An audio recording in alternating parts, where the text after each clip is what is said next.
Ray has fixed his first election debate. Mickey's finally in New York, and Jay is being a complete diva. We've got news, we've got quotes, and we've got predictions. Stay tuned for Ray Donovan, Season 6, Episode 3, He Be Tight, He Be Mean, as we do our recap. You're tuned in to Afterbuzz TV, the ESPN of TV talk. Now, let the buzz begin. I'm Rachel Goodman, and this is Erika. We're here to discuss Ray Donovan, Season 6, Episode 3, He Be Tight, He Be Mean. I loved how they used this song in the episode, especially as all the little different pieces were coming together. But first, Erika, why don't you go ahead and introduce yourself? Oh, okay. Well, what's up, people? I'm Erika Edwards. And let's go ahead. I mean, this was quite a crazy episode. I think we say that every week, but it just keeps getting crazier, and it's Ray Donovan, so all these things we know are going to keep building. Right. Let's start with Ray and just talk about this election and everything happening with him. Do you have any overall thoughts you wanted to say about that? I think for Ray Donovan, I felt like this episode was sort of like a kind of laying the foundation episode. I don't think there was anything too overly grisly or cray-cray like there usually is, but it was really, fun to kind of make you really getting into the swing of things and stuff. So I think overall I really enjoyed this episode. Yeah, and I'm gonna have to agree with you there too. I love how we're setting everything up. They never fail to pull us in right from the start of the season. We kind of start off this week too with everything happening with Bridget. I liked, before we even get into the election, I love how they still have, everything with her. They had her come over to Ray's new apartment. We see Ray basically deciding he's going to be in. Like, we knew last week he was, but this week he is definitely all in. We see him kind of starting off with everything with Justine. And at first, I had no clue what Justine's involvement was, what video she was giving to Ray. What did you think about that? Were you kind of clued in that this was going to have anything to do with Anita? I don't think initially. I mean, I think clearly he was using it to blackmail somebody. I mean, I think, I didn't know for certain kind of how it was going to play out. But yeah, definitely. I was like, oh, okay, he's back in the swing of things. Yeah, and for me too, we had just seen... In a slightly different way, we had just seen the blackmail with Anita where that guy had taken the video of her. So it was like, okay, this is another video. What are we doing with this? I love how we have Lena back in New York too. And right after, Justine's like, well, hey, do you talk to Lena personally? Ray goes, and it was really hilarious to see his attempt at actually socializing with her. I thought that was a really, an interesting way to show that he is changing too.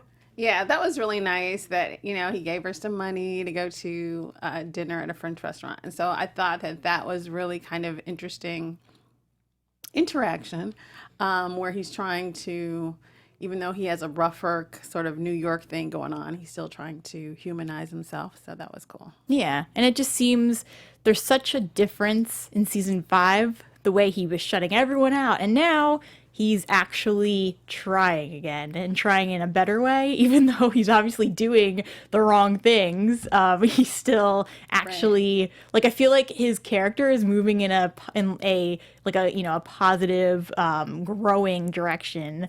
As we kind of see with when he's speaking with Sam, when they see this political interview that Anita's giving, and Sam's like, yeah, well, she's still 10 behind in the polls, so they obviously have to do something. So then the way that they showed this, it was really interesting. They didn't just come out and say what Ray was going to do. First, they showed Cesar Martinez. You didn't know it was Cesar. You just saw the guy giving an interview. You don't even know if it's his real name. Right. So I found just the way that they kind of pieced it together, instead of just saying right off the bat, well, we're going to do this, this, and this. You see the little pieces, and then you see what they're doing at the end.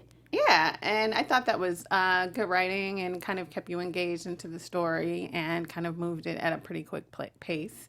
So, so I kind of like the way they set it up, actually. Yeah. And what did you think when we got to the actual, the town hall kind of style debate?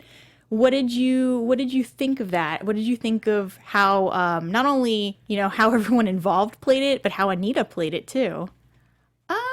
Yeah, it was interesting. I think that it kind of gives people an idea of just how like scripted and probably phony those things actually are. So I think that was kind of a good dynamic to see how, they kind of made everything appear like it was happening in the moment and authentically when really, it wasn't. So. Yeah, especially Anita. She obviously, her reaction, I could tell she didn't know that Sam hadn't clued her in, which seems very characteristic of Sam.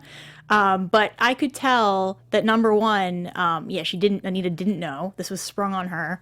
But at the same time, just the way that she stepped up and kind of, I don't want to say improv because it's all improv usually if you don't know what they're going to ask you. Right. But just her reaction to this guy standing up claiming that the opponent was basically saying all these things that the way he reacted too seemed like he was actually guilty.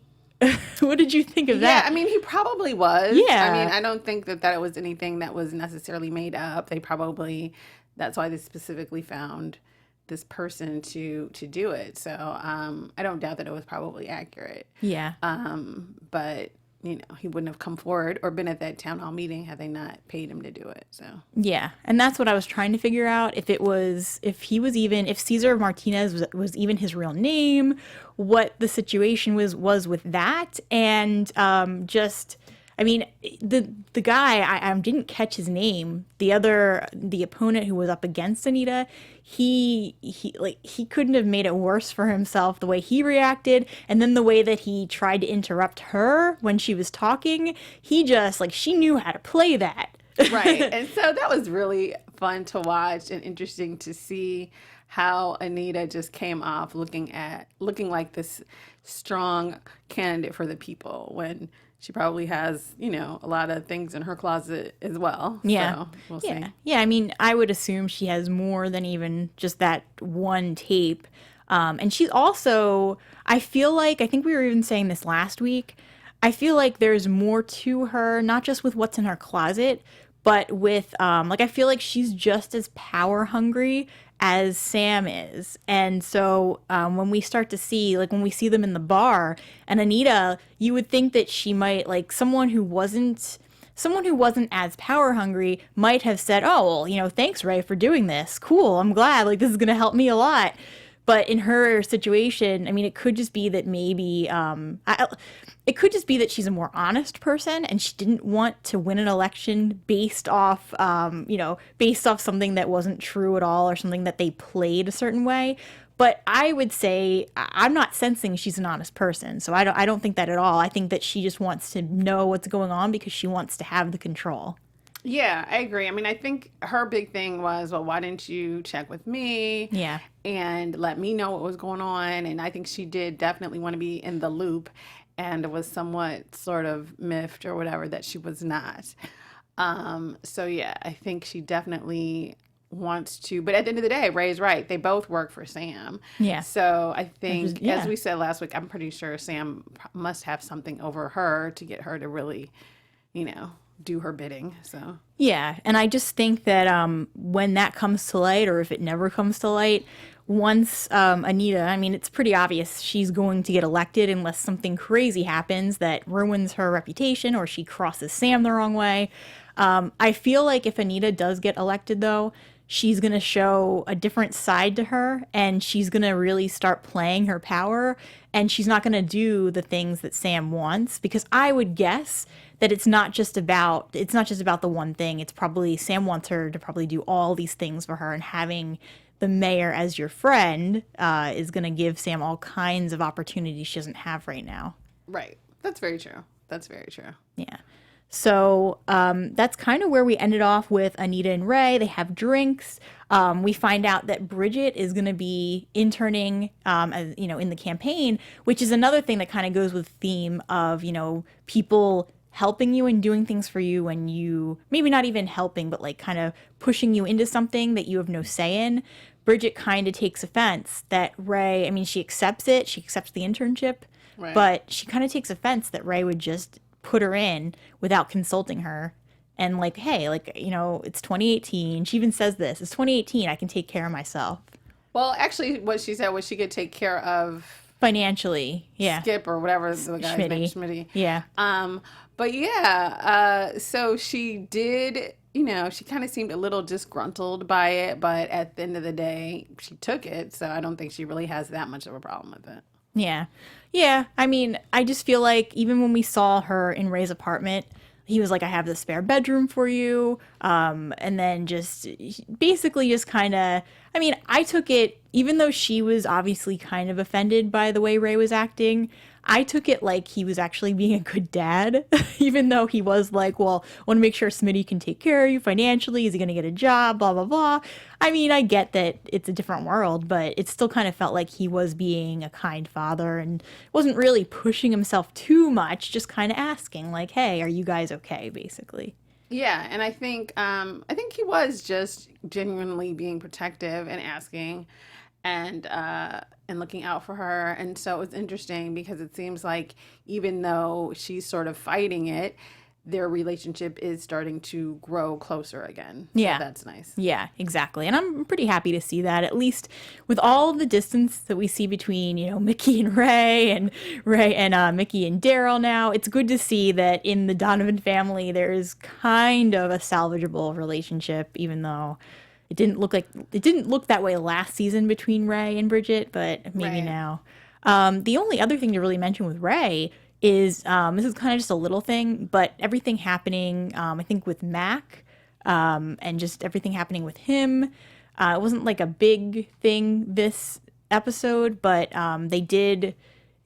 Gray did kind of get a little bit of a lead on Mickey, a little Right. tiny bit. It didn't really help him, but it was enough to know that Mickey was in Akron and on his way. Right, exactly. So it was interesting, you know, he did ask Mac like to kind of help him out, and then you know, so it's like he and Mac are kind of, their relationship seems to be kind of growing Yeah. into more of a brotherhood. Yeah. Yeah. So that's interesting to see how they're kind of working that. And it was such a contrast because in episode 1, when Mac was getting beat up, Ray got beat up with him. He tried to help and it didn't do that much. This time, Ray, like we've seen, he's been working out, like he's been getting ready, he's been getting back to, in a way, the old Ray that we know from before, who takes care of people, like, you know, like he'll beat people up. He gets Right. out of the car with the bat, he is ready to fight, and he gets those guys away from his friend. Yeah. So what's interesting, I thought, and those of you in our live chat, certainly feel free to comment. Absolutely. But yeah, what I thought was interesting with how they shot this episode, and I don't know if anyone knows who directed it or directed it, that would be great. What I really liked was they had sort of like, I think I called it like a transformation montage. So Yeah. the way they cut it was Ray is like training with Terry, like Rocky or something, which was kind of cliche, but With clever. the Boston hat on. And so then they cut with Ray training, and they kind of switch that back and forth between Mickey and Bunchy, like doing their hair dye and switching cars and officially going on the run, obviously heading towards New York. So it's kind of like they're both prepping for this big blowout between Ray and Mickey. So I think Yeah. it was interesting the way they kind of shot that, so it wasn't boring, to be honest, but it was really interesting to see, okay, now so Ray is finally getting all this fat off, you know, and Mickey is becoming a redhead. So that was actually fun. And then Bunchy gets, you know, dark hair or whatever. So by the time they get to New York, they kind of have an Italian mafia feel to them, as opposed to the Irish, the fighting Irish that they've always been. So I really enjoyed the way that whole scene was shot and how they kind of jumped it and made it move pretty quickly by shooting it that way. So it was really enjoyable. I agree with you. I especially loved that part. I loved the song, which was our intro. I just loved everything about that montage. And it just, like, sometimes it's interesting because in a way, some of the characters, like Ray, like it's almost like they're getting back to their new normal because Mickey and Bunchy and just everyone just like is getting ready and just getting ready to fight. But So I think that would be a good, transition for us to get over to speaking about Munchie and Mickey. Before we do, though, AfterBuzzers, our network produces after shows for nearly all of your favorite TV shows. From dramas, reality TV, sci-fi, and more, there is no network that works harder to serve television fans. But we need your help. We're asking that you please subscribe to one or more of our YouTube channels. By subscribing to our channel, YouTube will suggest content that's tailor-made for you, and you'll help AfterBuzz continue to grow. But don't worry about those pesky notifications, because you can turn them off and you won't be bothered by that.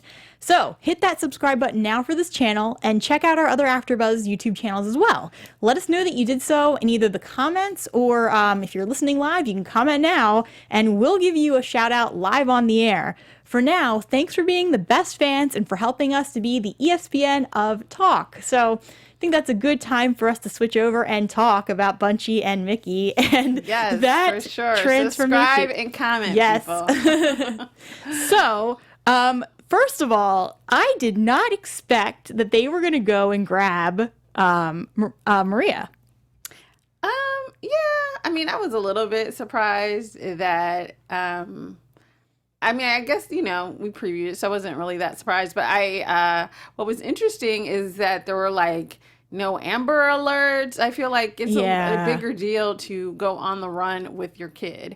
So that kind of seemed a little bit like, all right, disrupt belief and keep going with it. But yeah, so that was interesting. I was surprised that Mickey didn't fight harder to kind of get Munchie to back off from that idea. Because like, how are you guys going to travel across the country with a toddler, really? Yeah. But it added kind of a fun touch to seeing them on the road. So that was cute. I mean, I agree with you. I definitely think that first of all, how did they even break into the house that no one else heard them? There'd be an Amber Alert. There would have been more people like chasing after them, I feel. So I agree. At the same time, I'm glad he got her. And I just listening to that conversation that he had, and that's actually, just like as a preview for the quote section, basically it was Mickey, Munchie saying, "Hey, do you remember my confirmation?"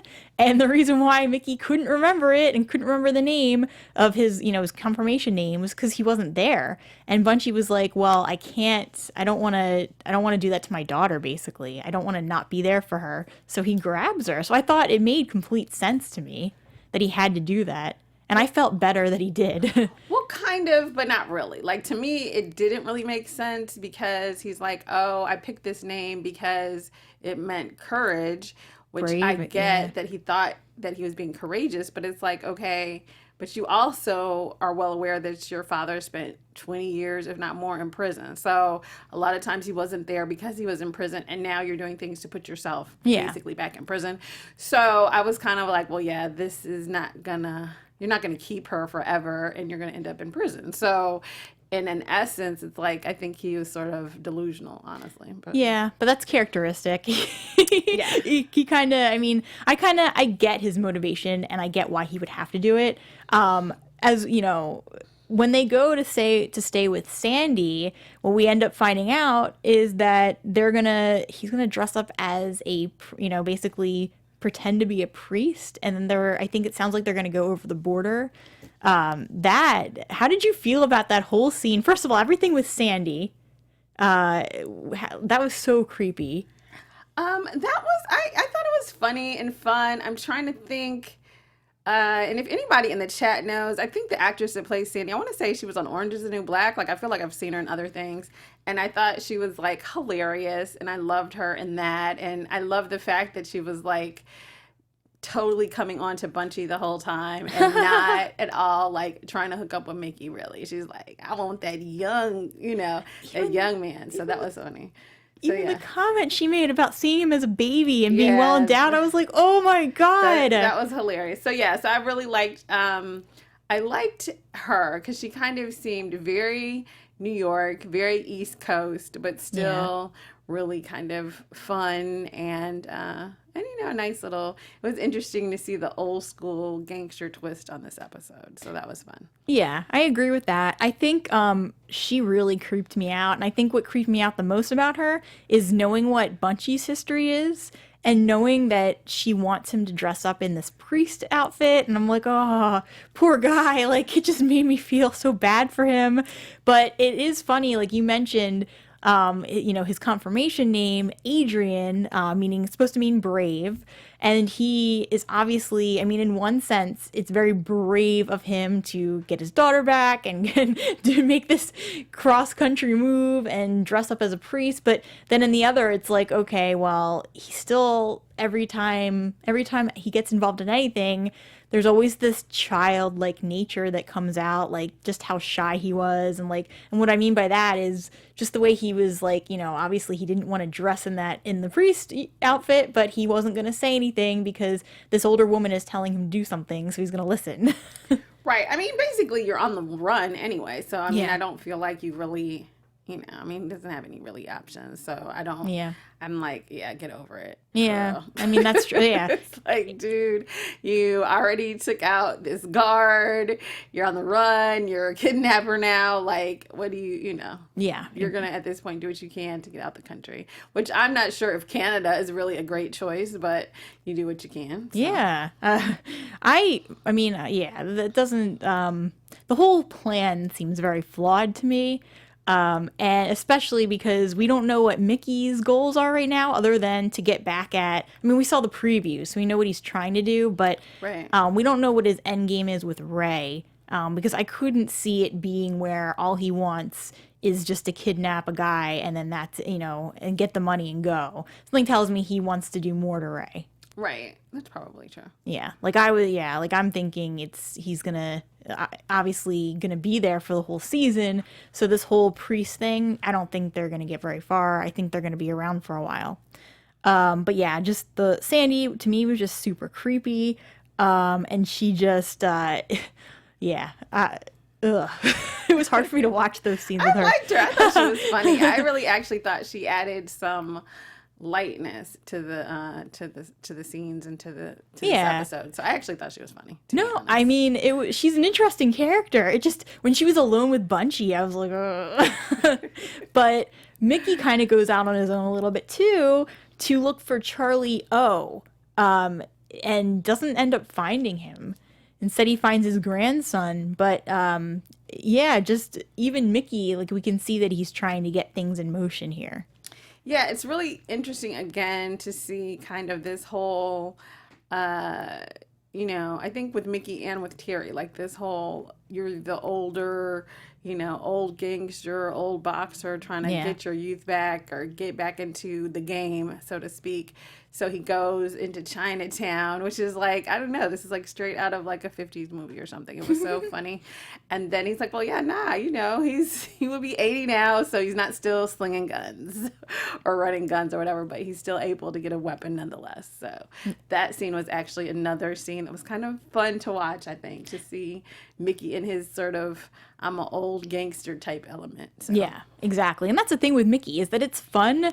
It's fun to watch him because he just, the way he is, like, he can be this very, he can come off as feeling like this very, like, safe, not safe, because we know what he's capable of, but he can come off as feeling like this guy who's like this innocent older man, but then we see him in action and it's like, nope, he's going to strike and he's going to be scary when he does it. Yeah, I mean, what's interesting with Mickey, I think, is that Mickey always makes like these crazy, stupid mistakes all the time, but he also is very good at improvising and kind of making his hustles work up until a point. So I think in the beginning, it's like, well, no, he's not here. You want me to get you some cigarettes?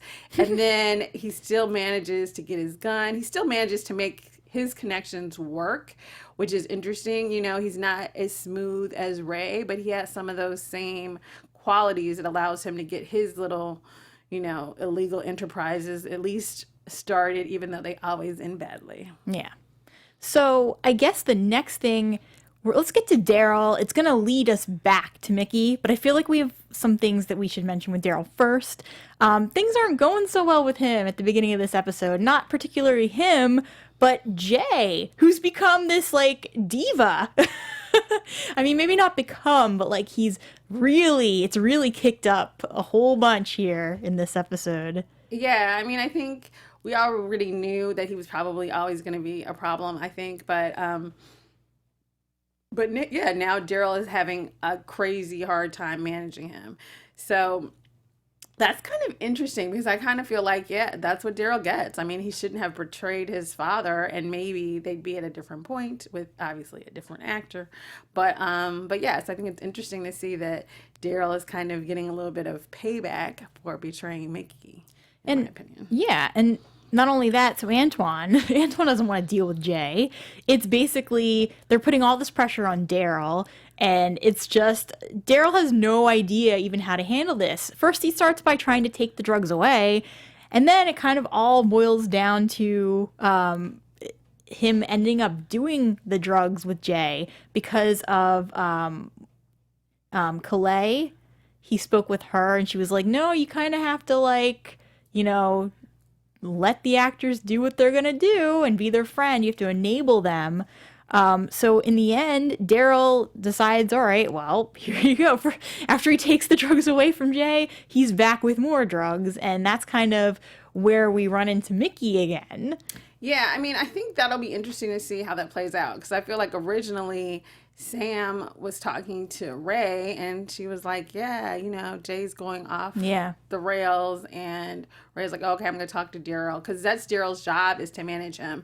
So just because this actress you think is cute tells you that you should go give him drugs, I'm like, okay, so clearly Daryl is just like a random follower, I would say at this point. Yeah. It's like he's not really thinking too much on his own, if that really makes sense, because sooner or later, I mean, drugs always end a certain way, so yeah, that'll be interesting. Well, and yeah, just because one person says, yeah, you need to be the enabler, you're the producer, doesn't mean that you should just, without thinking about it, go off and do that and bring the drugs.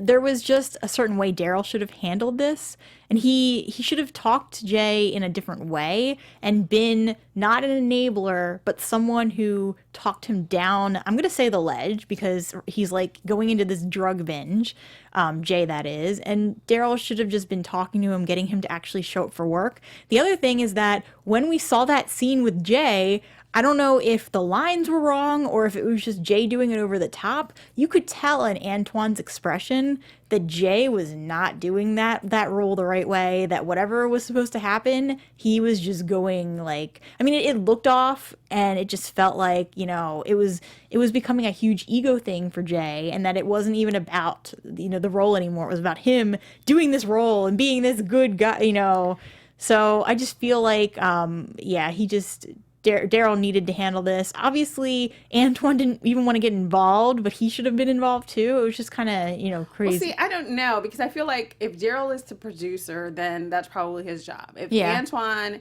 is the writer and the script writer or whatever, then it's not really his job. He's there to make sure that, the words and the writing is right and everything is going forward on that, on that end.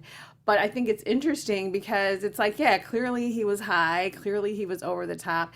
And after a while, that's going to look crazy on film as well. So I think it'll be, interesting how Daryl is still like, okay, just going to go along with it. And then pretty soon Daryl is going to be strung out as well. Yeah. So. Yeah. And that's the thing, is that we kind of see Mickey scoping out the trailer and just the whole area where they're filming. And that's, Mickey walks in on Jay and Daryl right when they're stoned out of their mind. I'm guessing both of them. And he ends up clocking them both with a gun. We saw the previews, so we kind of, we'll get into that with predictions. Right. But, just everything with, I feel like Daryl let his guard down too. And that if he had been more aware and hadn't gone in with drugs and hadn't been high, he may have had, maybe security out there or someone out there that would have, prevented Mickey from coming in, or at least alerting them. Yeah, I don't know. I think Mickey would have gotten in either way, because I thought it was really funny when Mickey was first on the set that they had this random actor who dressed up and looked exactly like Mickey, like, oh yeah, I just get shot. And I'm sure that scene was supposed to be Mickey getting killed, and so he was even more mad. Like, at first I was like, is he going to take that actor's place and just get in like that? That's what I originally thought. I was like, oh, he's going to use subterfuge. But he didn't need to. But Yeah, so I thought it was just so funny, that whole little scene with the actor dressed up like Mickey, like, oh, I just die. He just killed me. And then Mickey's like, oh, I'm really mad now. So that was... he was already pissed off enough. Exactly. That was hilarious. And I liked that scene with Mickey and Daryl, because I feel like Daryl... Daryl was the one who told Mickey initially with the FBI agent to double down and kill him. And Daryl was the one who killed him. And it's like, and then at the end, he sold Mickey out. And so Mickey was right. Like, you're not really acting like my son. And you're not really being a son. So I think it was interesting to kind of see them come face to face on that. I just want to say, too, it was interesting. Like, okay, the anger that Mickey has towards Ray is obviously very different than the anger towards Daryl. With Daryl, it's more like, all right, well, yeah, you're not a son to me anymore. But it was almost like, even though he said those words, the tone and the energy I got off of it was, okay, son, I need to teach you a lesson. Whereas Ray, he just wants to kill him. I know, it's like a deeper... I mean, I think with Ray, it's very different because Ray, out of his original 4 children that he had, I guess, in marriage, Ray is the one that's never gotten past the betrayal of their mother and all of these other things that Mickey did as they were growing up. So I do feel like, I think in the last season, Mickey was really trying hard to build a bond with Ray. And that final betrayal, I think, has driven them further and further apart. So I do feel like the basis of their relationship is very, very different than Daryl or any of the other children. So I think with the time we have left, we should probably get into discussing some of the news and the quotes that we have that we found that we really liked this week. Afterbuzz TV News. I like that. So the biggest thing of news I had to share this week was that we had Liev Schreiber was on SNL on Saturday. He did the cold open, of course, and he specifically thanked voters for their turnout.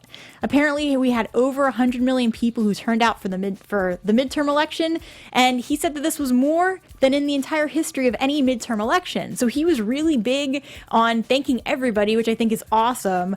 He also made a joke that his SNL cold open had more words than he said in the entire season of season 5 of Ray Donovan. So that was hilarious. And he joked that he's not necessarily a funny guy, but he would try to charm women by telling them he was a rich, famous actor. So humor isn't necessary for him anymore. So just wanted to share some of that. That is funny. Yeah. And then also, I found a segment of quotes that I really enjoyed from this episode. So my favorite was when we were talking about Mickey. All right. Well, hold on. So that's is that all we have for the news? That's all we have for the news. Yeah. All right, you guys. Okay. So go ahead. Go ahead with your favorite quote. Okay. Unless you wanted to. Well, my favorite quote, people, so let me know the people in the live stream. Let me say something. My favorite quote was, I know you were creeped out, was by Sandy. And so I think I know what when it she is. was like, woo, and you are so well endowed for a baby. I loved that. I thought it was like so creepy yet hysterical. So that was fun. Yeah, no, I thought it was creepy, but I liked that quote too. The one that I really liked was in the beginning when they go in. We don't know what they're doing, Mickey and Bunchy. We just know that they're in front of that house. And Mickey goes, "Are you sure about this?" Bunchy, "I took the name Adrian on account of being brave. You don't remember because you weren't there, Pop." And then he goes, "I've got to be there for her." And I, like, in my notes, I was like, oh, obviously he's going to go kidnap his daughter. Right. Yeah. So that especially, stuck at, like, really, I thought was a great conversation, great dialogue, great reveal. Like, I love how this show in general just doesn't tell you certain things. It shows you by revealing it and by hinting at it in the dialogue first. Right, exactly. And then I did like the when Ray, like right before he clocks Daryl, he's like, "You're no son of mine," and then he slaps him in the face with a gun. So I thought that was fun. Yeah, I did enjoy that as well. I thought that was a pretty good line. So yeah, I liked both of those. I think the other line I wrote down was when all we have and I think this may actually be in the preview, but it's a great segue because we're about to get into predictions anyway. But when Mickey's in the car driving with the body, I'm assuming it's Jay's body. All he does is he calls, and Ray gets the call, and Mickey's like, "Hey, Ray," and that's all it is. So, speaking of that, I think unless you had anything else to say for quotes. Nothing else for quotes. So why don't we get into predictions then? Yeah, let's do it. And now, your Afterbuzz TV predictions. Okay, so all right, so my first prediction was something that I guess we didn't really touch on too much in our recap. It was a small thing, but this whole thing with Terry and the underground fighting. So so in the clips for next week, we see that Terry actually decides to join this underground, like, fighting for old people thing. I'm like, dude, these men are really old, but whatever.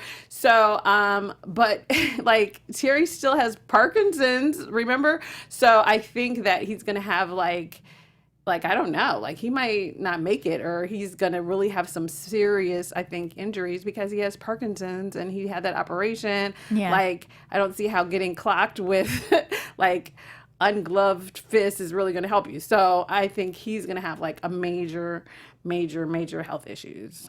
Maybe not next episode, but in the future. So for me, I'm kind of predicting more of, we saw a whole bunch in that preview this week with Schmitty too. And so we saw in the preview that Schmitty says, I was never a good kid. So I feel like Schmitty is going to have a much bigger role in season 6. Right. And that somehow, I don't know if it's going to somehow tie in with Sam, or Ray is going to need her help on something, because it sounds like Schmitty is doing some really bad stuff, but it's kind of interesting because we, just as a prediction here, it sounds like Schmitty is almost heading down the same path. Maybe not in the same way, but in a kind of like a crime life, the same way that Ray has always lived. So Bridget's going to end up marrying this guy who is doing bad things, just like the rest of her family. Yeah, exactly. So that will be very interesting. I agree with you on that. I think, and so I think what'll be interesting too is to see over the next episode. I agree with you. I don't think that Bunchy is going to get away. I think there's going to be another issue with Bunchy, and he's probably I think he's officially going to end up in prison, but because I feel like he's just not slick enough to pull everything off. So we'll see. Yeah, and I don't think he's going to be able to be a priest. I think that's what's going to be the downfall too. Is just even if he can dress up, he's gonna keep getting flashbacks. He's gonna not be able to handle it. So, and not that I would blame him, but I kind of predict he won't be able to pull it off. Yeah, I agree. So it'll be interesting because I think now there are going to be like stronger lines drawn between, are you going to be Team Ray or Team Mickey? Because I think it's definitely going to come down to a war between the two. Yeah. Well, I think that's about all we have for you guys tonight. Erika, where can everyone find you? All right, party people, you can follow me on all of my social media at Erika, ERIKAD as in Door, Edwards. You can catch me later on tonight doing the Real Housewives of Atlanta after show, or on Wednesday evenings at 8 doing the Real Housewives of Dallas after show as well. Awesome. And I am Rachel Goodman. You can find me on Twitter or Instagram at Rachel Goodman. I'm also on the Outlander Afterbuzz show on Monday nights. One more Monday night at 8 p.m. Then we'll be back to Sundays at 8 p.m. I'm also on the YNR Afterbuzz recap show, which is on Sundays at 5 p.m. So until next week, thank you guys for tuning in. Catch you next time. Ciao for now, folks. Our founder, Keven Undergaro, Phil Svitek, and me, Maria Menounos, would like to thank you for tuning in to Afterbuzz TV. Remember, we're not just the first, we're the biggest in the world, and we're the only destination for all your favorite TV shows. Whatever you crave, we've got it. So go to AfterBuzzTV.com and check out our lineup. Buzz you later.